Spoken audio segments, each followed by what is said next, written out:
Palavra da Verdade, com Hernandes Dias Lopes. Amados, eu quero compartilhar com vocês o texto de Romanos, capítulo 8, versos 26 a 30. Peço que você abra sua Bíblia comigo, para a leitura desse texto. E não feche mais sua Bíblia, eu preciso que você mantenha a Bíblia aberta, para acompanhar comigo essa exposição. Romanos 8, 26 a 30.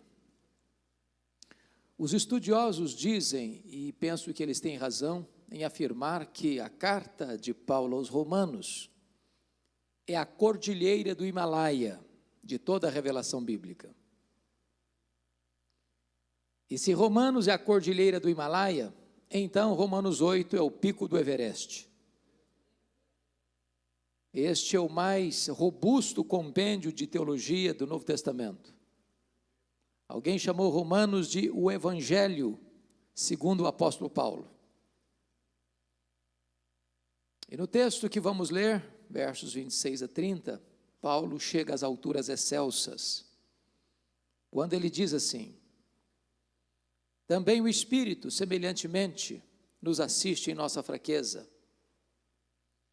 porque não sabemos orar como convém, mas o mesmo Espírito intercede por nós sobremaneira, com gemidos inexprimíveis.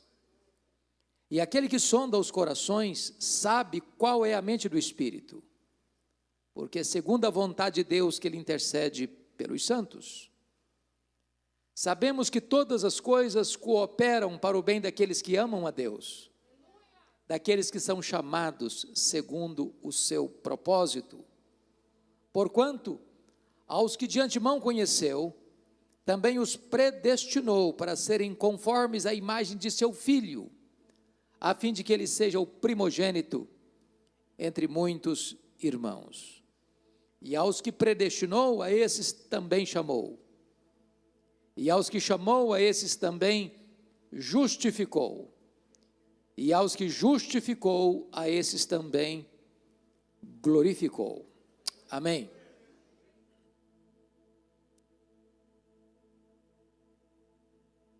O que eu vou lhe falar agora não é uma mera possibilidade, ou probabilidade, ou mesmo uma hipótese. É um fato irrefutável. E o fato é este: nem todas as pessoas que sonham, planejam, desejam vencer na vida, vencem na vida. E eu quero afirmar esta declaração, ou ilustrar essa declaração, com a saga esportiva brasileira. Prometo a vocês não trazer à memória de vocês a tragédia de 2014. Recuarei a 1950. Naquela ocasião, o Brasil hospedou pela primeira vez uma Copa Mundial de Futebol. A imprensa apontava o Brasil como forte candidato a sagrar-se campeão do mundo. E para não frustrar a expectativa da imprensa internacional, o Brasil abriu aquele campeonato mundial no Rio de Janeiro, no Maracanã, construído para aquela finalidade, goleando o México por 4-0. O segundo jogo foi aqui em São Paulo, e o Brasil empatou com a Suíça por 2-2. Terceiro jogo, o Brasil enfrenta a então Iugoslávia, e vence a Iugoslávia por 2-0, classificando-se para a fase seguinte. Então, o Brasil torna-se um grande fenômeno do futebol mundial, porque ele vai para a segunda fase e goleou a Suécia por 7-1. É resultado que brasileiro costuma lembrar. Vai para a semifinal e goleou a Espanha por 6-1. E então, no dia 16 de julho de 1950, o Brasil entrou no Maracanã com 198.280 torcedores, para enfrentar o Uruguai, dependendo apenas de um empate para sagrar-se campeão do mundo. Em todo o Brasil se celebrava a vitória, antecipadamente. As bandeiras eram desfraldadas. O Brasil entrou em campo e fez 1-0 no primeiro tempo. Quase volta para o segundo tempo com a faixa de campeão no peito. O segundo tempo começa. Logo depois o Uruguai empatou o jogo. Mas o Brasil ainda era o campeão do mundo. Mas antes da partida encerrar, o Uruguai fez 2-1. O Maracanã cobriu-se de silêncio e a nação brasileira de lágrimas. A expectativa de vitória transformou-se em derrota amarga e fatídica. Eu quero dizer para vocês, entretanto, que este não é o destino dos filhos de Deus. Nós não temos apenas expectativas de vitória, nós temos garantia de vitória. Nós já somos mais do que vencedores em Cristo Jesus, nosso Senhor. Nós não entramos em campo para saber se vamos ganhar ou perder. A nossa vitória já foi conquistada na cruz do Calvário. E se você está em Cristo, você é mais do que vencedor. Esse texto nos aponta essa verdade. E Paulo começa dizendo o seguinte: também o Espírito semelhantemente nos assiste em nossa fraqueza. Eu não sei quanto a você, mas eu gosto muito de ler, sempre gostei desde criança. E por viajar bastante, não tanto agora na pandemia, mas procurava toda semana passar pelas boas livrarias dos aeroportos para saber as novidades que estavam sendo lançadas. E vocês sabem que as obras que mais são lançadas, publicadas, distribuídas no Brasil e no mundo, são as obras de autoajuda e como ficar rico rápido. Eu acho que eu não estou sabendo ler direito esses livros. Mas os livros de autoajuda dizem assim para você: você é forte, você é um gigante, você tem poder, há poder nas suas palavras. Quando eu volto a atenção para a Bíblia, sabe o que eu descubro? É que a Bíblia diz exatamente o contrário. A Bíblia diz que eu sou fraco. A Bíblia diz que Deus conhece a nossa estrutura e sabe que somos pó. E Paulo começa dizendo assim: também o Espírito Santo, ou o Espírito semelhantemente, nos assiste em nossa fraqueza. Ou seja, nós temos fraquezas, e muitas, se não vejamos. Nós temos fraquezas físicas. Meus irmãos, querendo ou não, gostando ou não, o tempo vai esculpindo algumas rugas no nosso rosto, indisfarçáveis. As mulheres mais espertas do que os homens, driblam até bem isso com um bom cosmético. Depois, uma boa cirurgia plástica ajuda muito. Mas chega um momento que ainda que Pitangui ressuscitasse dentre os mortos, não teria mais jeito. As pernas ficam bambas, os joelhos trôpegos, as mãos descaídas, os olhos embaçados. E diz os entendidos que cada fio de cabelo branco que brota na sua cabeça é a morte chamando você para um duelo. Eu acho que até um exército acampado ao meu redor. Temos fraquezas físicas, mas nós temos fraquezas também emocionais. Quantos de nós, nas noites mais escuras da vida, nas madrugadas insones, já choramos, já gememos de dor, não física, emocional. Nós éramos moídos por circunstâncias, por sentimentos avassaladores, a ponto de quase desesperarmos da própria vida. E você chorou e clamou a Deus, dizendo: Deus, tem misericórdia de mim, socorre-me, livra-me, senão eu vou ser sucumbido por essas ondas revoltas da vida. Temos fraquezas emocionais.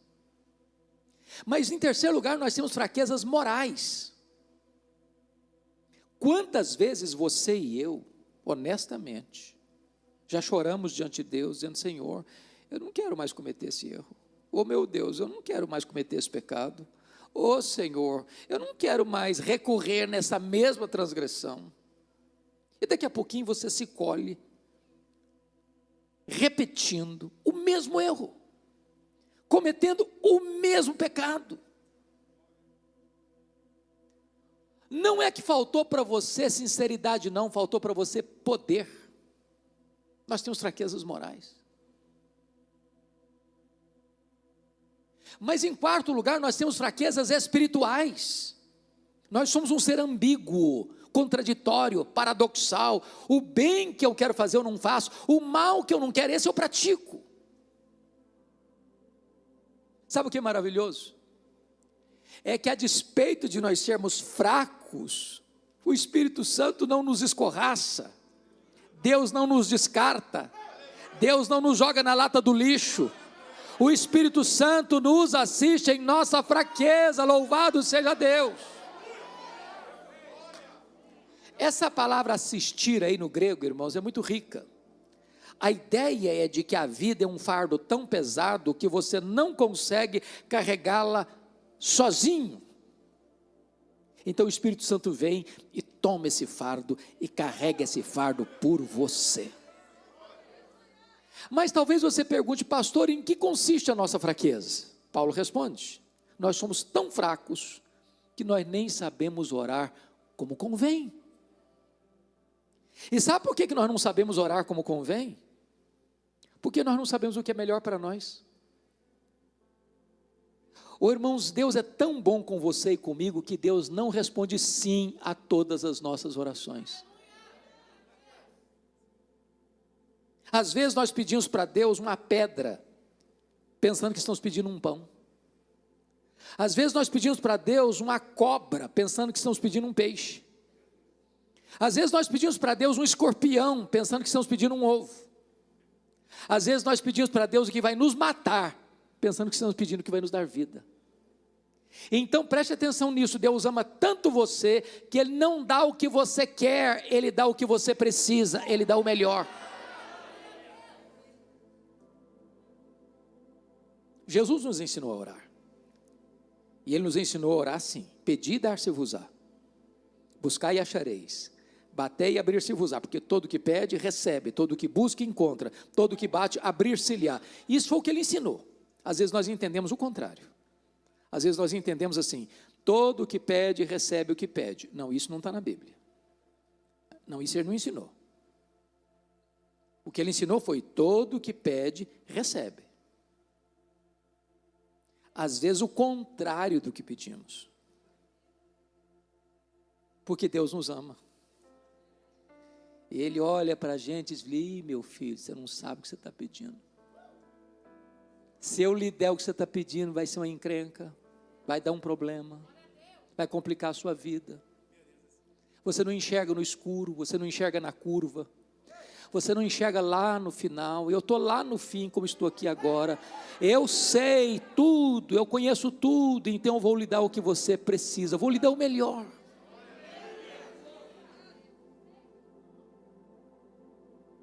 Mas em segundo lugar, Deus está nos determinado em nos conduzir à glória, não só por causa da sua solidariedade, mas também por causa da sua compaixão. Notem comigo, no versículo 26 ainda, quando ele diz: mas o mesmo Espírito intercede por nós sobremaneira, com gemidos inexprimíveis. Isso é espantoso, sabe por quê? Na Trindade, você tem dois intercessores. Primeiro você tem um intercessor legal, jurídico, forense, é Jesus Cristo. Ele é o advogado justo, e Ele está à destra de Deus intercedendo por você. Toda vez que o diabo, o nosso acusador, lança contra você uma acusação perante o tribunal de Deus, Jesus Cristo se levanta e diz: por esse pecado aí eu morri na cruz. Essa dívida de que ele está sendo acusado eu já paguei, e paguei com o meu sangue. Aquele que crê em mim está quites com a lei, está quites com a justiça, já não deve mais nada. Por isso a Bíblia diz: quem intentará acusação contra os eleitos de Deus? É Cristo Jesus quem morreu, ou antes quem ressuscitou, o qual está à destra de Deus e também intercede por nós. Não há mínima possibilidade de prosperar contra você nenhuma acusação no tribunal de Deus, porque você tem Jesus Cristo como seu grande sumo sacerdote, como o advogado, o justo. Mas agora, você tem na Trindade um segundo intercessor, o Espírito Santo. Se Jesus é o intercessor legal, que intercede por você à destra de Deus, lá no céu, o Espírito Santo é o intercessor existencial, que intercede por você, em você, ao Deus que está sobre você. De que maneira ele intercede por nós? De 3 maneiras. Primeiro, ele intercede por nós de forma intensa. Olha o verso 26. Ele intercede por nós sobremaneira. É a mesma ênfase de João 3,16. Porque Deus amou o mundo de tal maneira. Pense comigo nisso. O Espírito Santo é Deus. E Ele está em você, intercedendo por você, ao Deus que está sobre você, e Ele emprega toda a sua força, todo o seu poder, todos os seus atributos, nessa intercessão em seu favor. Mas em segundo lugar, a intercessão do Espírito, além de intensa, ela é agônica, porque é com gemidos inexprimíveis. E eu confesso aos amados, que eu já li, acho que algumas dezenas de comentários, sobre a carta de Paulo aos Romanos, das pessoas mais ilustres da história da igreja, e parece-nos que nenhum deles entrou no núcleo do que significa isso. Porque eu faço uma pergunta a vocês: o que é um gemido? Um gemido é uma expressão tão forte, tão intensa, de sentimento, de dor, que você não consegue articular em palavras. E quando você não consegue articular o que você está sentindo em palavras, você geme. Mas o Espírito Santo é Deus, e Ele conhece todos os idiomas, todos os dialetos, de todos os povos, de todos os tempos, de todos os lugares. Ele conhece a linguagem dos anjos, Ele conhece a linguagem dos homens, Ele conhece a linguagem do céu, Ele conhece a linguagem da terra. E quando Ele está orando por você, em você, ao Deus que está sobre você, Ele não encontra sequer um idioma, nem no céu, nem na terra, nem entre os anjos, nem entre os homens. E então, agonicamente, Ele geme nessa intercessão. É com essa intensidade que Deus luta por você, que Ele intercede por você. Mas em terceiro lugar, a intercessão do Espírito, além de intensa e agônica, ela é também eficaz. Olha o verso 27 comigo, por favor. Olha o que está escrito aí. E aquele que sonda os corações, sabe qual é a mente do Espírito, porque segundo a vontade de Deus é que Ele intercede pelos santos. Em outras palavras, eu não sei orar como convém, mas o Espírito Santo sabe. Todas as intercessões do Espírito por você, em você, ao Deus que está sobre você, estão rigorosamente alinhadas com a boa, agradável e perfeita vontade de Deus. Então preste bem atenção nisso. Deus está tão determinado em conduzir você à glória, que Ele se solidariza com você na sua fraqueza, e Ele escala o Filho e o Espírito Santo para intercederem por você. Mas agora, eu queria falar um pouco sobre a sabedoria de Deus no verso 28. E Paulo começa assim: sabemos que todas as coisas cooperam para o bem daqueles que amam a Deus, daqueles que são chamados segundo o seu propósito. Chama a sua atenção para esta palavra sabemos, porque no grego ela vem de um termo da matemática, termo exato. Paulo não diz assim, sentimos. Paulo não diz assim, cogitamos. Não, é uma palavra categórica, insofismável. Sabemos. Aqui não é a linguagem da conjectura hipotética, aqui é a linguagem da certeza experimental. Sabemos. E sabemos o quê? Que algumas coisas, que as melhores coisas, não, que todas as coisas cooperam para o bem daqueles que amam a Deus, daqueles que são chamados segundo o seu propósito. Bom, esse texto é consolador, mas ele dá um nó na nossa cabeça. Porque nós estamos dentro de uma pandemia. Nós estamos numa época em que mais de 430 mil brasileiros foram ceifados com Covid ou de Covid, ou sem Covid. Nós estamos numa época em que muita gente perdeu o emprego. Então, como é que é esse negócio de que todas as coisas cooperam para o bem daqueles que amam a Deus? Então, vamos entender o que Paulo não está dizendo. Primeiro, Paulo não está dizendo que todas as coisas que acontecem com você são coisas boas. Ele não está dizendo isso. Problemas acontecem com gente de Deus. Crente, irmãos, fica doente. Crente pega Covid. Crente é entubado. Crente morre. Crente bate carro. Crente sofre bala perdida na rua. Crente sepulta os seus mortos. Nós não vivemos numa estufa, nós não vivemos blindados, nós estamos expostos. Paulo não está dizendo, portanto, que todas as coisas cooperam para o bem daqueles que amam a Deus, que só coisa boa vai acontecer com você. Não acredite nisso. Jesus nunca prometeu isso. O que ele prometeu é estar conosco todos os dias até a consumação dos séculos. Segundo, Paulo não está dizendo que todas as coisas cooperam para o bem daqueles que amam a Deus, como se as coisas se encaixassem por si mesmas, como que num jogo de coincidência, como que num jogo de dados, como se os astros movessem nas alturas na sua direção, como que você lê o horóscopo antes de sair de casa para ver se vai dar tudo certo. Não, não, as coisas não acontecem aleatoriamente. Nós não cremos em sorte, nós não cremos em azar, nós não cremos em determinismo cego, nós não cremos em misticismo, nós não cremos em olho gordo, nós cremos que a mão de Deus dirige o nosso destino, nós cremos que todas as coisas acontecem para o nosso bem, nós cremos que os planos de Deus não podem ser frustrados.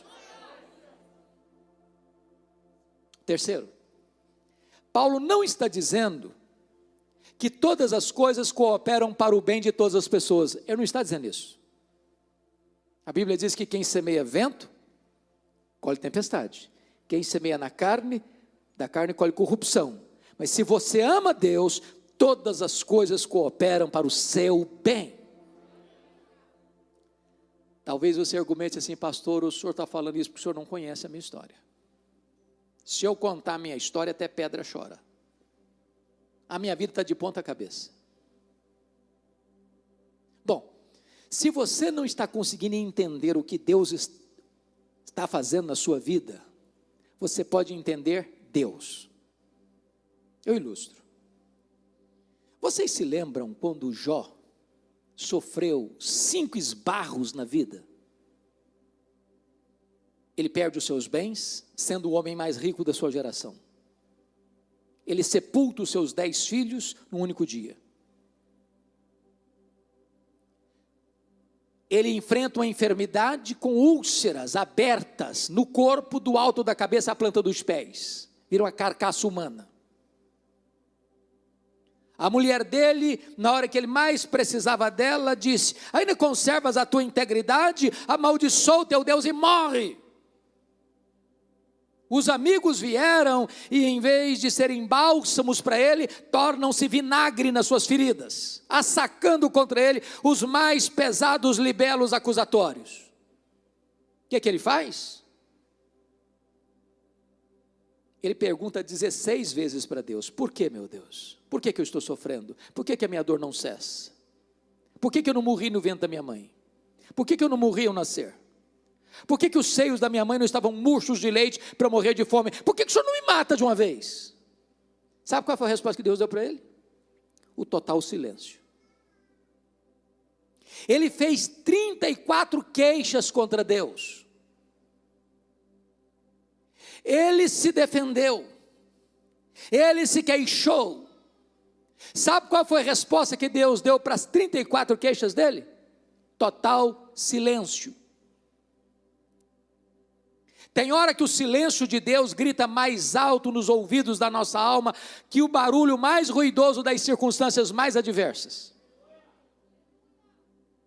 Quando Deus falou com Jó, Deus não respondeu nenhuma das 16 perguntas, nenhuma das 34 queixas. Ao contrário, Deus fez para Jó 70 perguntas, 70, todas perguntas retóricas.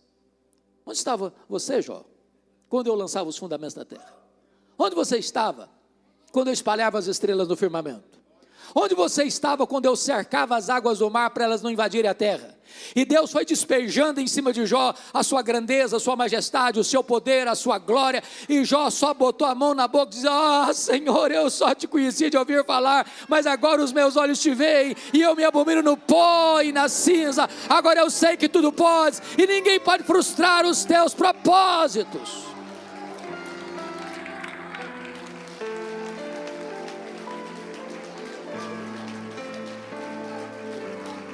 Se você não pode compreender o que Deus está fazendo na sua vida, você pode compreender Deus. Ele é soberano, Ele é seu Pai, e está trabalhando por você e não contra você. Gary Chapman, autor americano, escreveu um livro que todos nós já vimos, pelo menos, talvez muitos leram, As 5 Linguagens do Amor. E ele diz que quando era criança, ele estava brincando aos pés da sua mamãe, que fazia um bordado à mão. E ele olhou o bordado de baixo para cima, pelo avesso, as linhas soltas, desencontradas, e não conseguiu manter-se calado. E disse: mamãe, mas que coisa horrível é essa que a senhora está fazendo? A mãe entendeu o dilema do menino, botou-o no colo, mostrou o bordado pelo lado direito, um belíssimo desenho, com as cores harmônicas, e ele ficou encantado. Às vezes nós olhamos para a nossa vida como uma criança olha o bordado da mãe pelo avesso. As linhas estão soltas, parece que nada se encaixa. Um dia Deus vai sentar você no seu colo e mostrar a sua vida de cima para baixo, e você entenderá então que todas as coisas sempre cooperaram para o seu bem.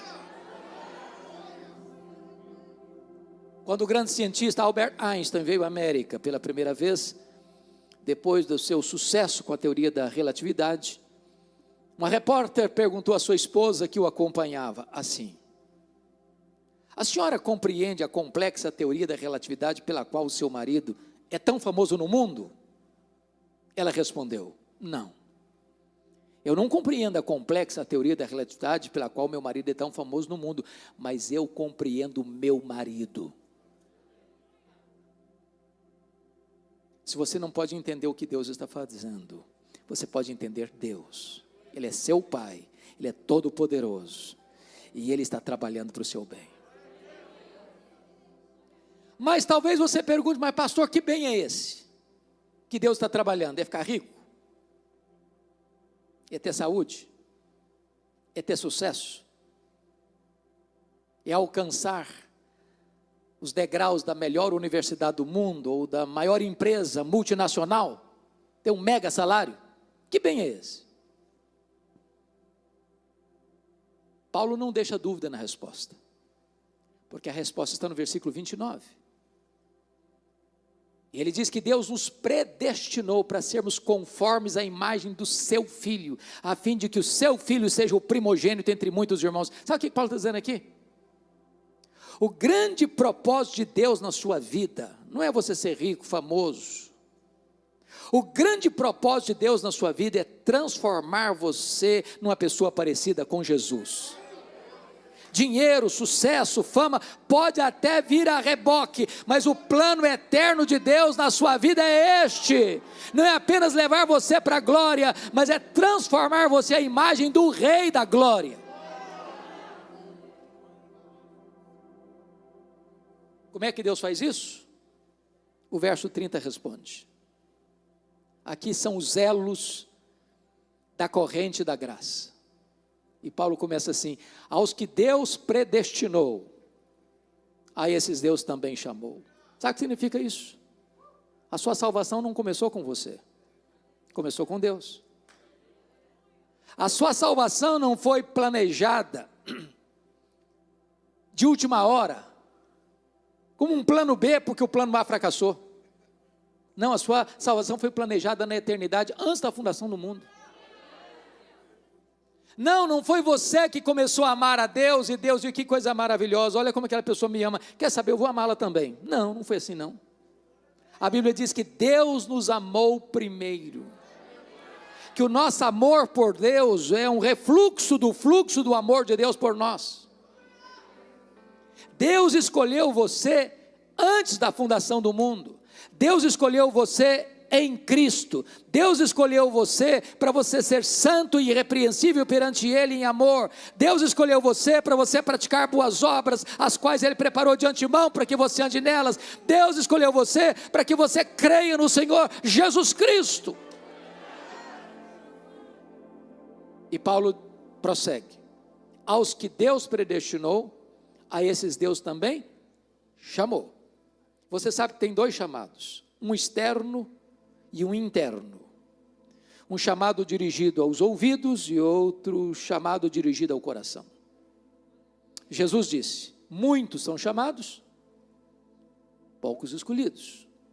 Jesus disse: eu conheço as minhas ovelhas, elas ouvem a minha voz e me seguem, eu dou a elas a vida eterna, e ninguém as arrebatará das minhas mãos.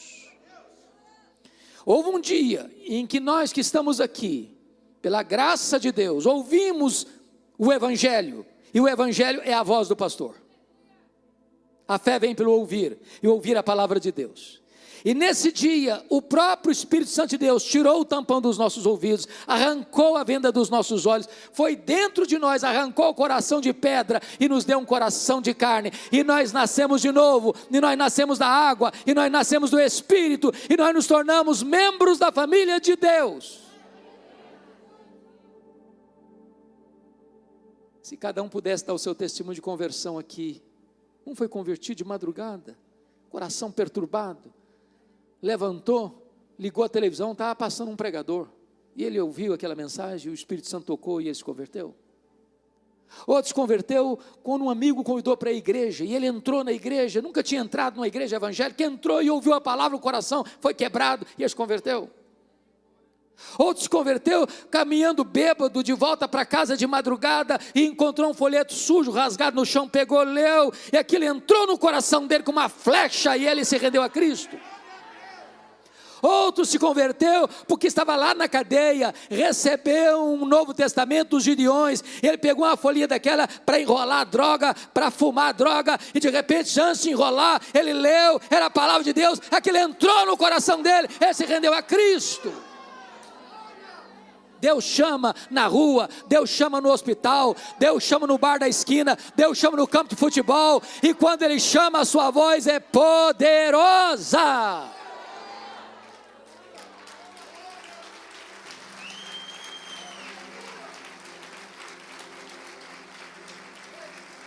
Eu estava numa segunda-feira no meu gabinete pastoral em Vitória, e entra um senhor dos seus 30 e poucos anos e disse: eu posso falar com o senhor? Eu falei: claro. Ele me disse assim: eu estive ontem à noite aqui na igreja. Eu falei: que bom, o senhor é bem-vindo aqui. E ele me respondeu: mas eu não vim participar do culto. E eu perguntei: mas então, o que o senhor veio fazer? Ele me disse: eu era um traficante, eu vim roubar um carro. Os carros ficavam estacionados em frente na rua.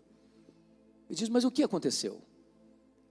Ele disse: eu estava olhando que carro levaria, quando de repente uma música brota de dentro do templo, e eu fui atraído por essa música. Do jeito que eu estava com meu revólver 38 na cintura, eu entrei. E quando eu entrei, a pregação foi como um fuzil, uma flecha, uma bala, um projétil no meu coração. E eu comecei a chorar, e eu saí correndo para casa chorando, e minha mulher me perguntou: o que aconteceu com você, Ricardo? Alguém te machucou? Eu disse: não, mulher, aquele homem que você conhecia morreu, Jesus mudou a minha vida, Jesus me libertou, eu sou uma nova criatura. Ele chama, Ele chama. E Paulo avança um pouco mais e diz: e aos que Deus chamou, a esses Deus também justificou. Aqui está, irmãos, o coração da Bíblia. O coração da Bíblia. Se você não entender a justificação, você não entende a Bíblia. Eu gostaria de trabalhar um pouco com vocês sobre o que é justificação. A Bíblia diz que todos pecaram e destituídos estão da glória de Deus. Não há justo, nenhum sequer. A Bíblia diz que todos nós temos que comparecer perante o tribunal de Cristo para dar contas da nossa vida. E naquele grande dia do juízo, quando grandes e pequenos estarão lá, doutores e analfabetos estarão lá, cientistas, filósofos, pesquisadores, políticos estarão lá, governantes e governados estarão lá, religiosos e ateus estarão lá. E naquele grande dia, diz a Bíblia, que os livros serão abertos, e todos vão ser julgados segundo o que tiver escrito naqueles livros. Naquele dia, testemunhas levantar-se-ão contra nós. Primeiro, seremos julgados pelas nossas palavras. Vamos dar conta no dia do juízo por todas as palavras frívolas que proferimos. Só para fazer um checklist. Você já mentiu alguma vez? Já falou mal dos outros alguma vez? Já xingou alguma vez? Já falou palavrão alguma vez? Já contou alguma piada que não devia ter contado alguma vez? Já espalhou fake news alguma vez? Já se destemperou emocionalmente alguma vez? Se você falar para mim que nunca, eu vou duvidar da sua honestidade. Bom, nesse quesito então, culpados. Mas a Bíblia diz que nós vamos ser julgados também pelas nossas obras. Aquilo que fizemos, o pai não viu, a mãe não viu, os filhos não viram, o marido não viu também, a esposa também não viu, o pastor não viu, os amigos não viram. Você até fechou a porta do quarto e apagou a luz, mas Deus estava lá. Para Ele, luz e trevas são a mesma coisa. Pelas obras da lei, ninguém vai ser justificado diante de Deus. Então, nesse quesito, obras, também culpado. Mas a Bíblia diz que não vão ser julgados também pelas nossas omissões. Se você sabe que deve fazer o bem e não faz, diz a Bíblia, nisso você está pecando. Então você pode estar dentro da sua casa, não falando mal de ninguém, não fazendo mal para ninguém e cometendo um terrível pecado de omissão. Bom, nesse quesito, culpado. Mas vem um quarto julgamento. Vão ser julgados, diz a Bíblia, pelos nossos pensamentos, pelos nossos desejos, pelos segredos do nosso coração. Deixa eu lhes dizer algo. Nenhum tribunal da terra tem competência para julgar foro íntimo, nenhum. O tribunal de Deus tem. Diz a Bíblia, e Paulo coloca isso em Romanos 7, que não fora o 10º mandamento da lei de Deus, ele não teria consciência de quão pecador ele era. Sabe por quê? Sabem por quê? Porque os 9 primeiros mandamentos do decálogo são mandamentos objetivos. Qualquer tribunal consegue acompanhar, legislar e julgar. O 10º não, é subjetivo. Não terás outros deuses, não farás para ti mais escultura, não tomarás o nome do Senhor teu Deus em vão, guarda o dia de sábado, o dia do Senhor, honra teu pai e tua mãe, não matarás, não adulterarás, não furtarás, não dirás falso testemunho. Qualquer pessoa pode julgar isso. 10º mandamento agora, não cobiçarás. Bom, isso é subjetivo. Você pode ter uma auréola de santidade na cabeça e um coração podre. Só Deus vê. E o tribunal de Deus julga foro íntimo.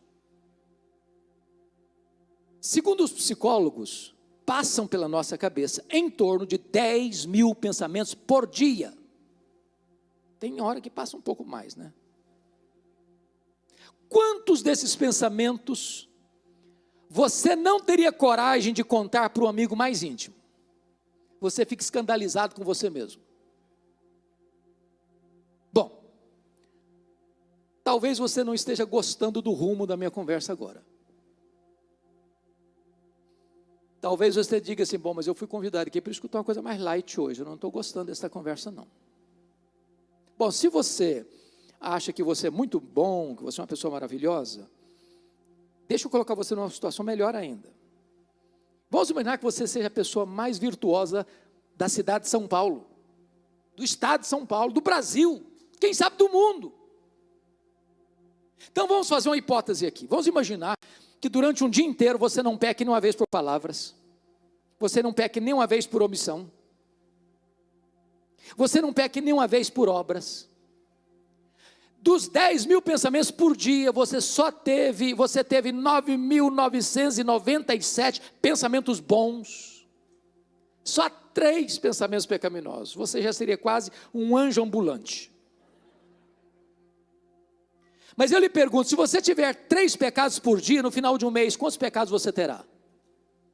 Quantos? 90. E no final de um ano? Quem é bom de matemática aí? 90 vezes 12. 1080, vamos baixar para 1000. Se eu tivesse só 3 pecados por dia, eu estaria hoje com 62 mil pecados. Eu pergunto a você, se um réu chegar hoje para um julgamento, num tribunal, e o promotor e o advogado de acusação provar pelos autos do processo que aquele réu cometeu 62 mil violações da lei, qual a condição desse réu? Culpado e condenado. Mas deixa eu lhe dizer algo pior. Você não precisa ter 62 mil pecados para não entrar no céu. Se você tiver um pecado só, você não pode entrar no céu. Sabia disso? Você sabia que só a gente perfeita entra no céu? Diz a Bíblia que se você guardar toda a lei, está lá em Tiago 2,10, e tropeçar num único ponto, você é culpado da lei inteira. Está lá em Gálatas 3,10, maldito é aquele que não perseverar em toda a obra da lei para cumprir. O padrão de Deus para entrar no céu é perfeição, porque lá não entra pecado. Se entrar um pecado no céu, o céu deixa de ser céu. Aí você pode argumentar, mas esse negócio está complicado, se eu botar na balança entre coisa boa e coisa ruim que eu faço, pesa mais o bom. Então deixa eu dizer uma coisa para você, ilustrar, muito simples, para você entender. Imagine que você vai chegar em casa hoje, pegar 10 ovos, fazer um big de um omelete para a família toda. Você bota uma frigideira enorme, quebra os 9 primeiros ovos, a gema vermelhinha. A hora que você quebrou o 10º ovo, ele estava podre, caiu lá dentro. Quanto do omelete você estragou? Como assim? Tinha 9 bons. Um só estragou tudo? É isso mesmo. Você não manteve o padrão da perfeição, estragou tudo. Você guarda toda a lei, tropeça num ponto, é culpa da lei inteira. Aí você está pensando o seguinte, pastor, mas se o negócio é desse jeito, então eu estou frito. Parabéns, está mesmo. É isso mesmo. É impossível você salvar a você mesmo pelas obras, pelos méritos, pela religião. Impossível. Mas eu tenho uma maravilhosa notícia para trazer para vocês. Aquilo que você não pode fazer, aquilo que você não consegue fazer, Jesus fez no seu lugar. Ele veio ao mundo não apenas para possibilitar minha salvação, Ele veio ao mundo para me salvar, Ele veio ao mundo como meu substituto, como meu representante, como meu fiador. E diz a Bíblia que quando Ele estava lá na cruz, Deus pegou as nossas transgressões e lançou as nossas transgressões sobre Ele. Ele foi ferido e agradou ao Pai moê-lo. E diz a Bíblia que Ele foi carregando no seu corpo os nossos pecados do madeiro. E quando Ele estava lá na cruz, Deus o fez pecado por nós. Ele foi feito maldição por nós. E quando Ele estava lá na cruz com os nossos pecados, Ele pegou o escrito de dívida que era contra nós, rasgou, anulou, quitou a nossa dívida, encravou na cruz e deu um brado: está consumado, está pago. Aquele que crê em mim não deve mais nada.